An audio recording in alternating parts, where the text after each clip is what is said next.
예수 믿는 우리가 회복해야 될 것 중에 참 중요한 것이 있다면 이 예수님을 향한 이 간절함의 회복, 이게 참 중요하다고 생각합니다. 똑같이 예배를 드려도 참 이 예배에 일하실 하나님에 대한 그 소망과 또 기대함, 또 이 간절함을 가지고 예배 드리는 분하고 아무 그런 그 간절함, 열망 없이 예배 드리는 거는 그 결과의 차이가 많이 납니다. 그래서 또 오래 예수 믿은 사람일수록 또 교회의 중직자들일수록 이 주님을 향한 간절함을 회복시켜 달라는 기도가 필요한데요. 바로 오늘 본문에 이런 그 절박함, 이 간절함, 이것을 가지고 이제 그 주님을 찾는 한 여인이 등장을 합니다. 이 여인은 그 혈루증이라는 병을 갖고 있는데요. 이 하혈이 멈추지 않는 그 일종의 부인병인 것 같습니다. 오늘 본문 마가복음 5장 25절 26절이 이제 이런 내용을 다루고 있는데요. 12해를 혈루증으로 알아온 한 여자가 있어 많은 의사에게 많은 괴로움을 받았고 가진 것도 다 허비하였으되 아무 효험이 없고 도리어 더 중하여졌던 차에, 그 어떤 상황인지 아시겠죠? 보니까 그 당시의 의술로는 이 여성이 가진 그 병이 이게 불치병인 겁니다. 그래서 그 뭐 좀 재밌는 표현이 나오지 않습니까? 많은 의사에게 많은 괴로움을 받았고 가진 것도 다 허비하였지만 아무 효험이 없고, 이 의사를 만나보고 저 의사를 만나보고 막 돈 아끼지 않고 병 고침을 받으려고 그렇게 애를 썼는데 점점 상태가 더 나빠지는 겁니다. 이렇게 그 12년이라는 세월 동안 그 병으로 고통을 당하는데요. 더군다나 그 당시 유대 정결법에 의해서 이 여인은 부정한 사람으로 취급이 되어 가지고 격리가 돼야 되는, 이런 참 말로 다 할 수 없는 고통에 빠져 있는 여인입니다. 이런 아픔을 가진 여인이 이제 오늘 27절입니다. 예수의 소문을 듣고 무리 가운데 끼어 뒤로 와서 그의 옷에 손을 대니, 이렇게 12년 동안이나 병으로 고통에 빠져 있던 이 여인이 예수님의 옷자락을 만져 고침을 받았다, 이런 간단한 내용입니다. 그래서 이제 이 고침받은 여인에 대해서 좀 살펴보려고 하는데요. 먼저 살펴볼 그 포인트 한 가지, 아주 중요한 포인트 한 가지를 다루고 넘어가려고 하는데요. 자, 24절을 보십시오. 이에 그와 함께 가실새 큰 무리가 따라가며 애워싸 밀더라. 세 번역으로 보니까 큰 무리가 뒤따라오면서 예수를 밀어댔다. 그러니까요, 지금 이 혈루증을 앓던 이 여인만 예수님 옷자락을 만진 게 아니고요, 막 많은 군중들이 밀고 당기고 하면서 많은 군중들이 예수님 옷자락에 손을 대고 예수님을 밀치고 그런 상황입니다. 근데 제가 짚고 넘어가고자 하는 포인트가 뭐냐면은, 아니 그렇게 수많은 사람들이 예수님의 몸에 손을 댔는데 어떻게 고침받은 여인, 기적을 경험한 여인은 이 여자 한 사람인가? 이게 왜 중요합니까? 오늘도 많은 분들이 주님의 옷자락을 잡는 심정으로 예배를 드리러 오는 거 아닙니까? 그런데 어떤 분들은 너무나 이 고침받은 여인처럼 예배 한번 잘 드리면 인생이 바뀌거든요. 예배 한번 잘 드리면은 그 마음의 병이 다 치료가 되는 거거든요. 이런 일들이 거의 뭐 매주일마다, 그래서 한때 막 건의가 계속 들어왔습니다. 우리 화장실에다가 좀 두루마리 그 휴지 말고 크리넥스를 좀 비치해달라. 예배가 끝나면은 막 너무 많이 우시는 분이 있어가지고 막 그런 건의가 들어올 정도였거든요. 그렇게 오늘 본문의 옷자락을 만져 고침을 받은 여인처럼 예배 가운데 이 놀라운 은혜를 경험하는 분이 계시는가 하면 전혀 그런 게 없는 분들, 그 이 차이가 어디서 나오는 건가? 왜 수많은 사람들이 예수님 몸에 손을 대고 옷자락을 만지고 했는데 유독 이 여인만 고침을 받았는가? 이게 이제 오늘 그 먼저 살펴볼 포인트 중에 하나인데요. 여러분, 왜 이 여인만 고침을 받았나? 이 질문에 대해서 답은 간단합니다.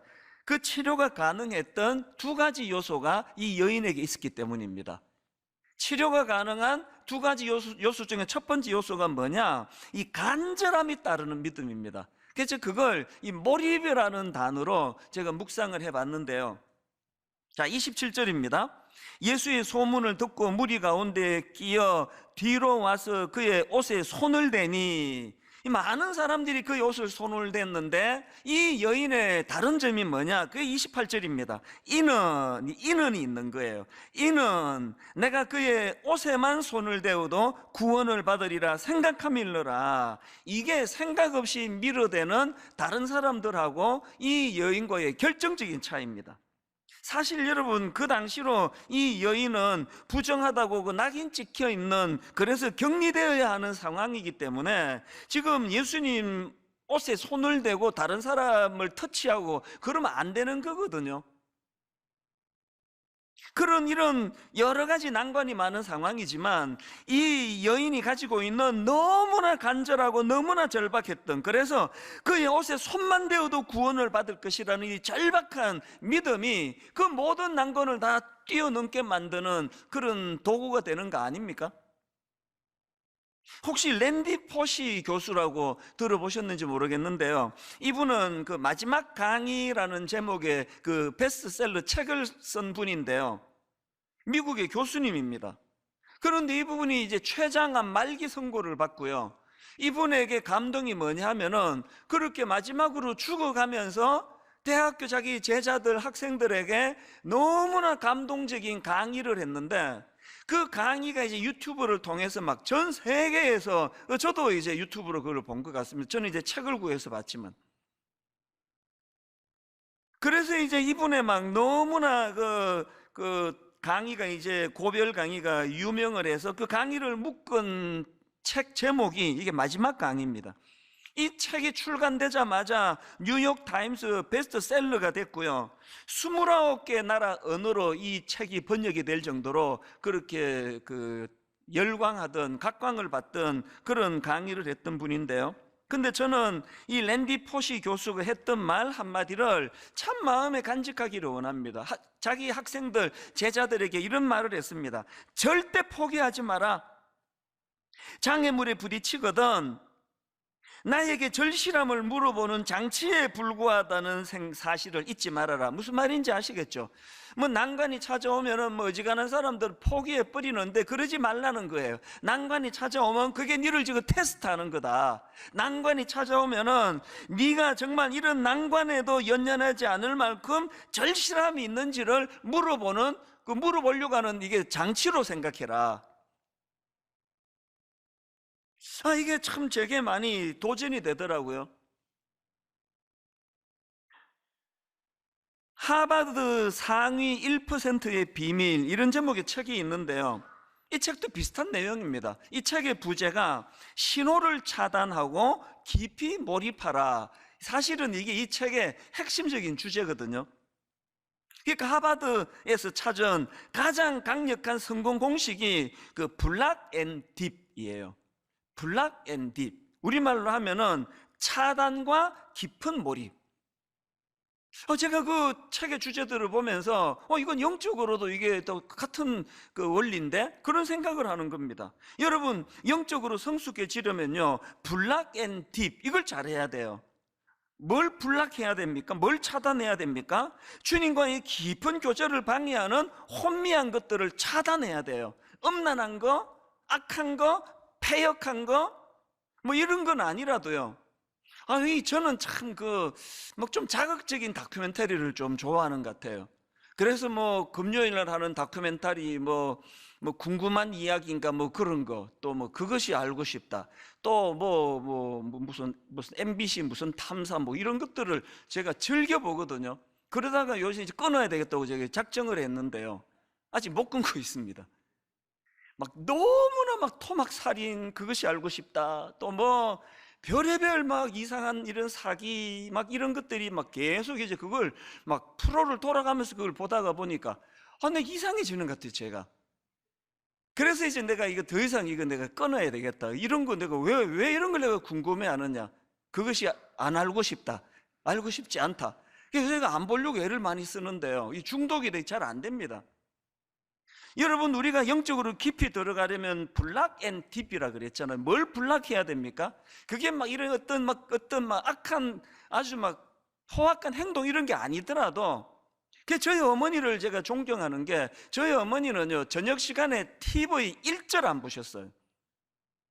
왜 텔레비 재밌는 연속극 안 보세요? 그러면요 늘 하시는 말씀이, 내가 왜 잠들기 전에 저런 귀신 씨나락 까먹는 저런 거 보고 자면서 왜 그 영향을 내가 받아야 되느냐고. 말씀 묵상하고 말씀 암송하고 그렇게 하고 잠자리에 들어가시는 거, 이게 바로 불락의 정신이라는 걸 제가 나이 들어서 내가 알게 된 거거든요. 여러분, 영적으로 깊이 가기 위하여 이 세상의 악한 것들, 혼란한 것들, 이런 것들을 여러분 차단하려고 애쓰고 계십니까? 음란한 것들이 괴롭히면요 그냥 막 인터넷을 끊어버리세요. 블락해야 돼요. 그런가 하면은 블락만 하는 것이 아니라 블락 앤 딥, 이 딥이 뭡니까? 깊이 몰입하라는 겁니다. 여러분, 우리가 이 악한 세상을 다 차단시키고 어디에 몰입을 해야 됩니까? 무엇에 몰입해야 됩니까? 히브리서 3장 1절이요 그러므로 함께 하늘의 부르심을 받은 거룩한 형제들아, 우리가 믿는 도리의 사도시며 대제사장이신 예수를 깊이 생각하라. 뭘 깊이 몰입해야 된다고요? 히브리서 12장 2절 믿음의 주여 또 온전하게 하시는 이인 예수를 바라보자. 기왕에 우리가 신앙생활 하는데 여러분, 그냥 막 군중들이, 수많은 군중들이 예수님 몸에 손을 대고 밀치고 해도 아무런 일도 일어나지 않는 이런 신앙생활이 아니라, 12년 혈루병으로 고통하던 이 여인이 간절함을 가지고, 깊은 몰입을 가지고, 의도를 가지고 주님 옷자락에 손을 댔을 때 12년 동안의 그 끔찍한 자기를 괴롭히던 혈루병이 떠나가는 이런 아름다운 일들을 좀 경험하면서 예수 믿으면 좋지 않습니까? 저는 전화기를 발명했던 알렉산더 벨이 했던 말이 있는데요, 이런 말을 했습니다. 초점을 맞추기 전까지 햇빛은 아무것도 태우지 못한다. 이게 얼마나 의미 있는 이야기입니까? 이 태양이 어마어마한 열을 가지고 있고 어마어마한 빛을 가지고 있지만, 그러나 여러분, 초점을 맞추기 전까지 햇빛은 아무것도 태우지 못한다는 거 아닙니까? 어릴 때 무슨 렌즈를 가지고 볏짚 같은 거 태웠던 기억이 저도 있거든요. 신앙생활도 마찬가지입니다. 정말 우리가 한번 하나님 앞에서 블락 앤 딥, 기왕 내가 예수 믿는데 내가 주님을 사랑하고 주님을 알아가는데 방해하는 이것들을 한번 차단시켜 봐야 되겠다. 그것이 알고 싶다. 더 이상 안 보도록 저를 위해 기도해 주세요. 음란한 거, 음란 사이트 이런 거 참을 수준은 아니고요. 젊을 때는 또 그런 것과의 싸움이 필요하겠죠. 그래서 블락 앤 딥, 이것들을 차단하고 깊이 몰입하는데 믿음의 주여 온전하게 하시는 이 예수를 바라보자. 그래서 제가 이 설교를 준비하면서 이런저런 자료를 찾다 보니까요, 저 같은 설교자들한테 하는 메시지에 있는 글을 제가 봤는데요, 설교학 교수님인 권호 교수님입니다. 이 권호 교수님의 인터뷰에 질문이 이랬습니다. 변화를 이끄는 설교가 되기 위해서는 어떤 노력을 해야 됩니까? 우리 같은 목사들이 늘 관심을 갖는 질문이겠죠. 변화를 이끄는 설교가 되기 위해 어떤 노력을 해야 됩니까? 그랬더니 그 설교학 교수님이 이런 답을 적어놓은 걸 봤습니다. 본문 몰입과 깊은 영성을 강조하고 싶습니다. 본문 몰입과 깊은 영성을 강조하고 싶습니다. 무엇보다 본문에 완전히 몰입해야 합니다. 적어도 하루에 2-3시간씩 말씀에 몰입해야 합니다. 설교자가 본문에 몰입하지 않으면 절대 청중을 몰입시킬 수 없습니다. 너무나 동의가 돼요. 한 주 동안 제가 이 본문 말씀을 어느 정도 깊이 몰입하며 어느 정도, 그래서 화장실 갈 때도 본문 프린트한 걸 들고 가고 잠자리에 들어가면서도 일어나자마자 제일 먼저 하나님의 말씀을 묵상하는 깊은 몰입이 있을 때 성도님들이 그 말씀의 은혜를 받는 거 아닙니까?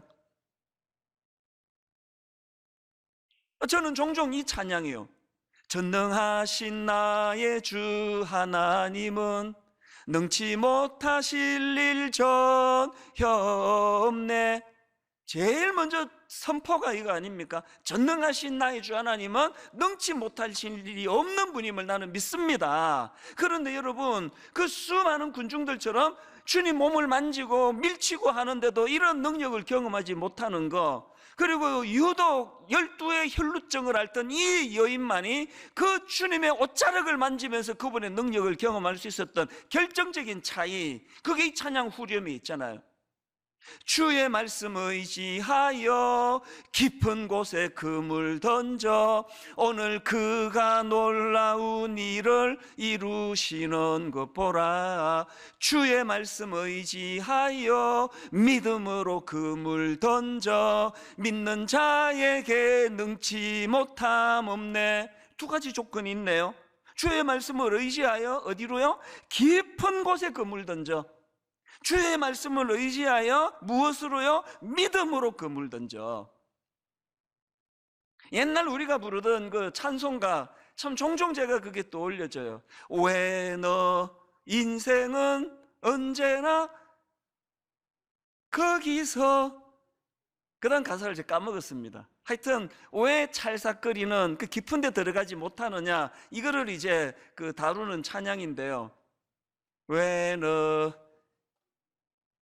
까먹었어요. 하여튼 그 찬양을 제가 떠올리면요, 우리 어린 그 청소년 아이들이 이제 우리 바닷가 놀러가 해수욕 가자 그래가지고는 그냥 그 파도 이렇게 요 출렁출렁거리는데 발 하나 담그고 있다가 파도가 밀려면 그리고 도망가고, 이거 몇 번 하고는 해수욕 다녀왔대요. 우리 신앙생활이 그런 거 아닙니까? 발 하나 세상에, 발 하나 주님의 성령의 은혜에 물에 담궈 놓고 그 찰싹찰싹 거리는데 그 무릎까지도 안 오는 그 물 경험하고 해수욕 다녀왔다는 거랑 같은 신앙생활이면 곤란한 거 아닙니까? 그래서 주의 말씀 의지하여 깊은 곳에 그물 던져. 저는 이 깊이의 문제에 있어서 날마다 고심하고 날마다 괴로운 사람이에요. 이렇게 주일 예배가 다 끝나고 월요일 새벽이 되면 마음이 흔쾌할 때보다 마음이 괴롭고 답답할 때가 훨씬 더 많습니다.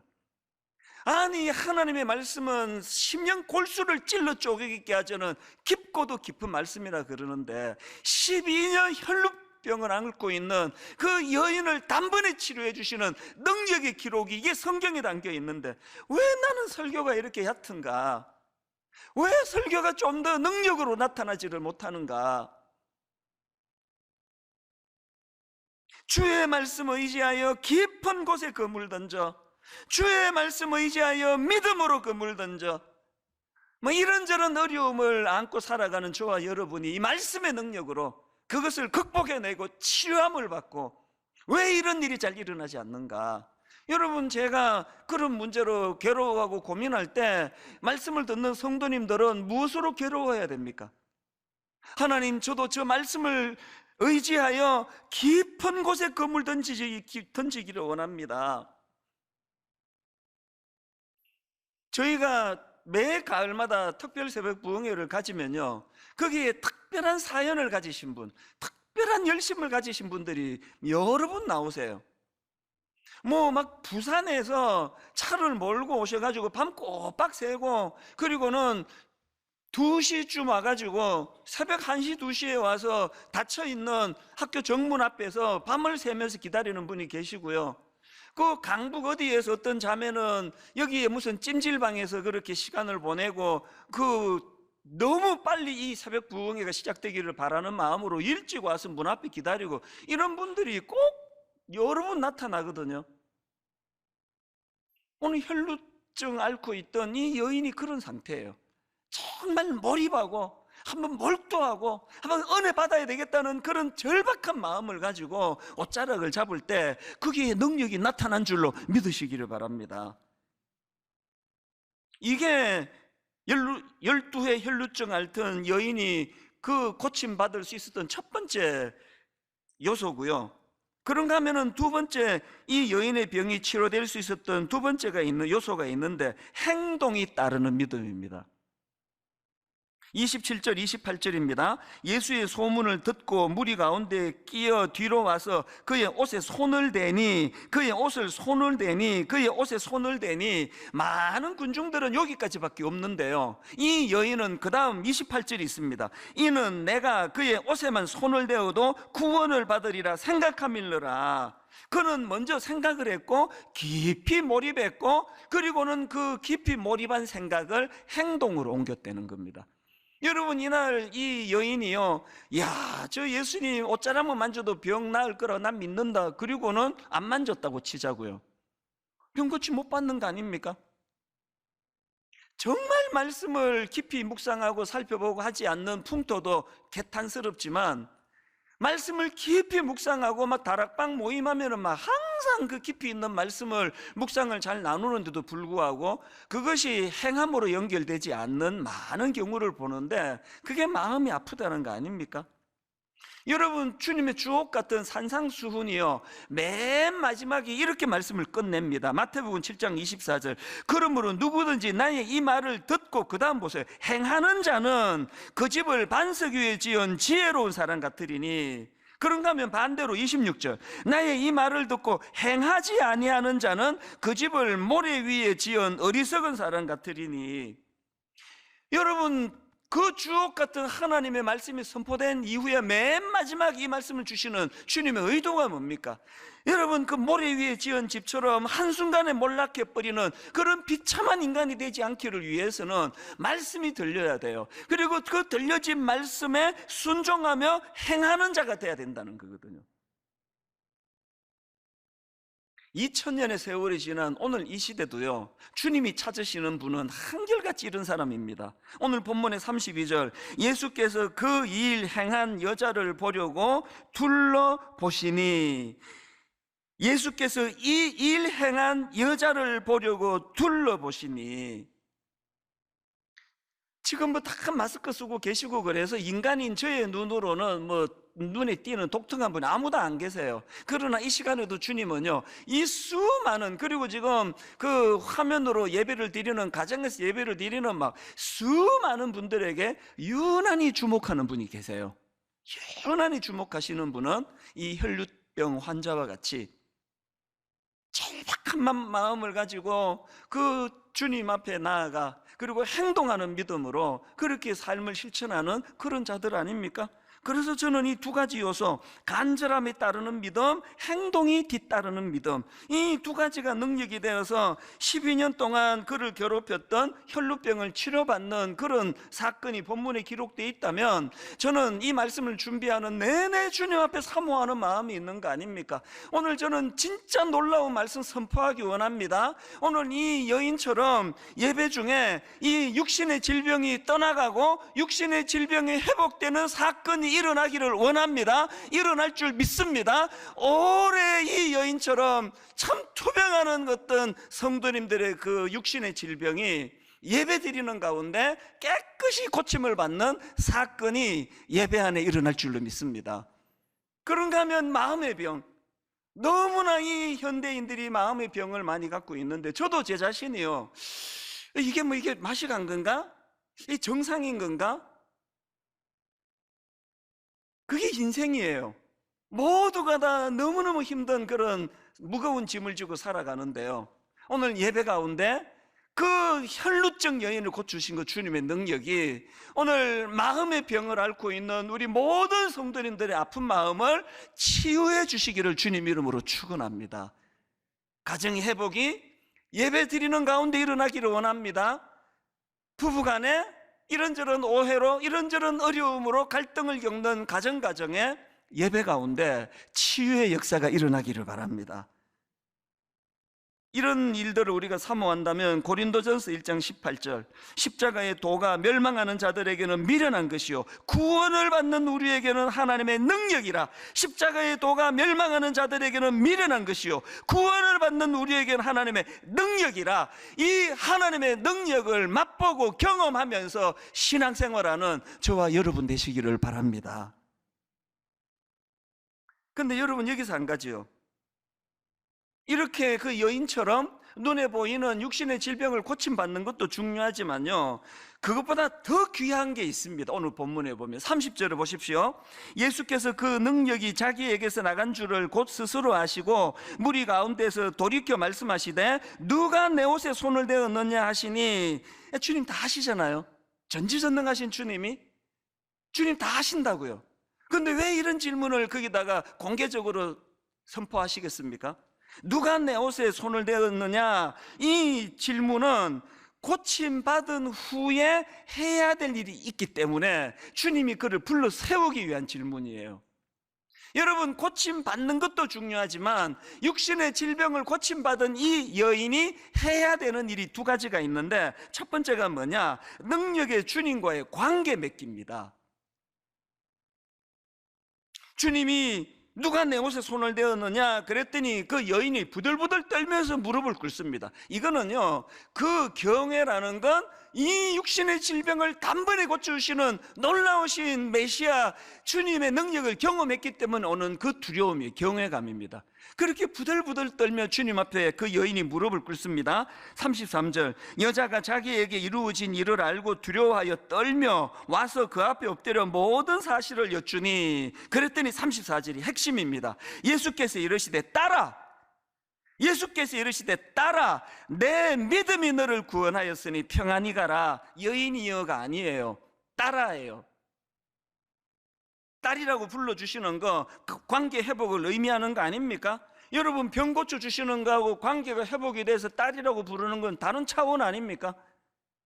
저도 병원을 여러 번 가서 또 맹장염 수술도 예전에 어릴 때 맹장염 수술도 하고 했지만요, 그 맹장염 수술을 너무너무 잘해 주셔가지고 병이 깨끗하게 나은 거하고 그 의사랑 제가 관계를 맺는 건 다른 이야기예요.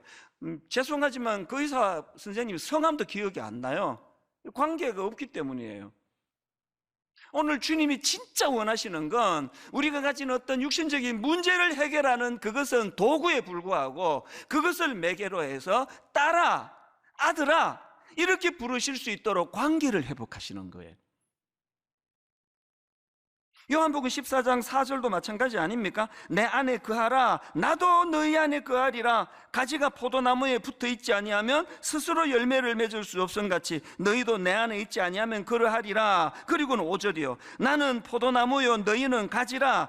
그가 내 안에, 내가 그 안에 거하면 사람이 열매를 많이 맺나니 나를 떠나서는 너희가 아무것도 할 수 없습니다. 이 관계 맺음의 문제고, 주님과의 관계 맺음이 이루어지면 능력자 되시는 그분의 능력이 우리 삶 속에서 역사한다는 거예요. 저는 이 나를 떠나서는 너희가 아무것도 할 수 없습니다, 이 말씀을 묵상하다가 예전에 들었던 인터넷 강의가 제가 생각이 났는데, 어느 교수님이 한 강의예요. 이 교수님이 이제 뭘 주장하느냐, 우리나라가 일본의 나라를 빼앗기는 그 불행한 역사를 갖고 있지 않습니까? 그런데 놀랍게도 또 불행하게도요, 우리나라가 일본에게 나라를 빼앗기는 과정에서 한 번도 제대로 된 전쟁을 벌이지도 못하고 나라를 빼앗겼다는 겁니다. 그 왜 그러느냐? 무기가 비교가 되지 않는다는 거예요. 그 당시 일본군의 주력 무기가 무라타 소총이라는 건데요, 영국에서 개발된 스나이드 소총을 일본 군인들이 사용하기에 더 적합하도록 개량을 해가지고 이 총을 만들었는데, 이 무라타 소총이 무서운 게 유효 사거리가 800m가 돼요. 그리고 1분에 15발까지 발사할 수 있는 총이었는데, 여기에 반해 조선 군인들이 가지고 있던 총이 화성총인데요, 유효 사거리가 120m예요. 임진왜란 때 썼던 거 거의 개량이 안 되고 그걸 썼답니다. 이 전쟁이 되겠습니까? 저건 800m 유효 사거리로 총을 쏘아야 되는데, 그리고 이 화성총은 그 화약을 사용하는데 이걸 장전하려면 일어서서 해야 된다는 거예요. 일본군은 엎드려서 다 하는데 이거 다 죽겠다는 거 아닙니까? 그러면서 교수님이 그 예를 하나 드는데요, 우리 동학 농민군이 화성총을 가지고 일본군과 전투를 벌였다는 겁니다. 그랬는데 일본군 군사 기록에 의하면은 그 전투에서 동학군 3만 명이 살해를 당했다는 겁니다. 일본군에 의해서 3만 명이 죽었는데, 여러분 우리 편 3만 명이 죽을 때 일본군 몇 명이 죽었는지 아십니까? 일본 기록에 의하면은 일본군 1명이 죽었대요. 어떤 기록에 2명이 죽었다는 기록도 있답니다. 이게 우리 군인이 왜소하고 힘이 없고 뭐 싸움을 못해서 그런 게 아니고요, 무기의 차이 아닙니까? 저는 그 강의를 들으면서 뭐 이게 뭐 목사의 직업병이기는 해요. 이게 영적으로도 지금 그런 거 아닌가? 오늘 여러분 우리가 만든 그 화승총을 가지고 싸우는데요, 유효 사거리가 120m 밖에 안 가요. 그런데 원수 마귀가 지금 우리를 공격해 대는 거는 놀랍게도 무라타 소총 800m까지 날아가요. 그래서 지금 뭐 다 무너지고 있는 거 아닙니까? 한국 교회를 보면은 너무 비참한 상태에 빠진 거 아닙니까? 이거 왜 자꾸 이런 비참한 일들이 벌어지느냐? 이게 지금 우리 조선동학 농민군이 가지고 있던 그 유효 사거리 120m 가는 화승총 들고 지금 싸우겠다는데, 이래갖고는요 100점 100패입니다. 이게 지금 요한복음 15장 5절에서 너희가 나를 떠나서는 아무것도 할 수 없음이라, 이제 네가 만든 총 내려놓고 성령의 검으로 무장해야 된다. 에베소서 6장 12절 마귀의 간계를 능히 대적하기 위하여 하나님의 전신갑주를 입어라. 17절 구원의 투구와 성령의 검 곧 하나님의 말씀을 가지라. 18절 모든 기도와 간구를 하되 항상 성령 안에서 기도하고. 여러분 우리의 노력, 내 한 31년 목회 관록 이런 것을 가지고 여러분 지난 주일날 4대 비전 선포했지 않습니까? 1만 성도 파송 운동, 드림센터 사회화는 가평 우리 마을, 다음 세대 연구소, 이 모든 거 여러분 유효 사거리 120m 인간이 만든 그 총 들고 싸우면요 100점 100패예요. 여기서 무슨 소망이 있겠습니까? 기도해야 되는 이유가 여기에 있습니다. 여러분 여러분의 그 만든 소총 좀 내려놓으시지 않으시겠습니까? 성령의 검으로 무장하지 않으시겠습니까? 그게 기도예요. 기도. 그런가 하면은 두 번째로 고침받은 후에 해야 되는 게 하나 더 있습니다. 주님의 평화의 영향력 안으로 들어가기예요. 주님의 평화의 영향력 안으로 들어가기. 이게 무슨 말씀인가 하면, 자 본문 34절 예수께서 이르시되 딸아 내 믿음이 너를 구원하였으니 평안히 가라. 평안히 가라. 이 말씀은요, 이 평안히 가라 할 때 이 평안은 헬라어로 에이레네라는 단어인데 여러 번 설명해 드린 단어입니다. 이 헬라어로 에이레네는 구약의 샬롬을 번역한 단어예요. 그러니까 지금 예수님이 딸아 네 믿음이 너를 구원하였으니 평안히 가라, 이 말씀은요 이제 병도 고쳤으니 네 마음 편하게 살아라 이런 뜻이 아니고요, 이 말씀의 의미는 이제 주님과의 관계가 회복된 자들이 누리는 샬롬, 주님이 주시는 이 하나님이 주시는 샬롬, 이 샬롬을 누리며 살도록 해라, 그 말씀이에요. 여러분 육신의 병 고쳤다고 할렐루야, 그것도 감사하지만 주님이 진짜 원하시는 거, 여러분과 주님과 저와 주님과의 관계가 회복되기를 원하십니다. 그리고 그 관계 회복된 자들이 누리는 샬롬, 이 평화의 영향력 안으로 들어가기를 주님이 원하십니다. 제가 오늘 설교 제목을 예수님과의 접촉이 가진 힘 이렇게 정했는데요, 예수님과의 접촉이 가진 힘은 두 가지 아니겠습니까? 하나는 그분의 능력을 덧입는 것이고 또 하나는 그분의 샬롬을 덧입는 것이라고 한다면, 저는 가평 우리 마을을 놓고 수년째 기도하고 있습니다. 하나님, 오늘 말씀 본문으로 빗대어 설명하자면, 하나님 가평 우리 마을이 12회 혈루병으로 고통받는 그런 여인들이 모인 공간이 되기를 원합니다. 수많은 사람들을 만나고 수많은 의사들을 만났지만 병을 고칠 수 없어 신음하는 이런 참 연약한 자들이 가평 우리 마을을 방문하고 거기서 치유가 일어나기를 원합니다. 하나님, 드림센터를 이제 사회에 환원하게 될 때에 저곳에서 이 땅에서는 한 번도 경험해보지 못한 건물이 되기를 원합니다. 수많은 우리 젊은이들, 아프고 상처받고 우울하고 자살 충동을 느끼는 젊은이들이 저 공간을 찾아와 저 공간에서 주님 이름으로 치유를 받는 이런 놀라운 역사가 일어나기를 원합니다. 자살하려고 한강으로 가다가 저기 들렀다가 가야지. 여러분, 이 꿈을 같이 꾸기 위해서 어떻게 해야 됩니까? 이런 인간의 얄팍한 계획으로 진행되는 것이 아니라 주님의 샬롬이 구현되는 것, 주님의 능력이 드러나는 것. 결론을 맺으면서 이제 저는 최근에 뉴질랜드에서 저한테 어떤 유학생이 보내온 편지 하나를 소개하고 오늘 말씀을 마무리하려고 하는데요. 그때가 무슨 이 청년이 보기에 제가 막 엄청 지쳐 보였거나, 근데 기억이 잘 안 납니다. 실제로 제가 막 무언 일로 되게 힘들 때였거나 그렇게 이제 위로해 주러 메일을 보낸 것 같은데요. 제가 이 편지를 왜 옮겨 보관을 하고 있는가 하면 너무 감동이 돼서 그래요. 목사님 힘내셔야 됩니다. 목사님 힘내주세요. 이거를 먼저 쓰는 게 아니고요. 이 먼저 맨 앞에 글을 한번 들어보세요. 편지가 이렇게 시작합니다. 저는 뉴질랜드의 오타고 대학을 다니고 있는 1학년 김리석입니다. 올해 초에 목사님 설교를 통해 들었던 올해의 3가지 목표, 예수님을 기억하고 묵상하고 예수님의 영향력 안에 거하고 예수님을 닮아가기, 이 3가지를 붙들며 여기 뉴질랜드 대학에서의 치열한 1학년을 지내고 있습니다. 대학에 들어온 후에 마주하게 되는 음란하고 타락한 세상의 문화와 대중 흐름에 흔들리지 않도록 매일 새벽마다 기숙사에서 제 형과 함께 모여 기도하며 예수님께 은혜를 구하며 하루를 시작합니다. 그럴 때마다 참 신기하게 주님께서 하루를 살아갈 수 있는 힘을 주시고 지혜를 주시는 것을 체험하며 참 감사한 하루하루를 보냅니다.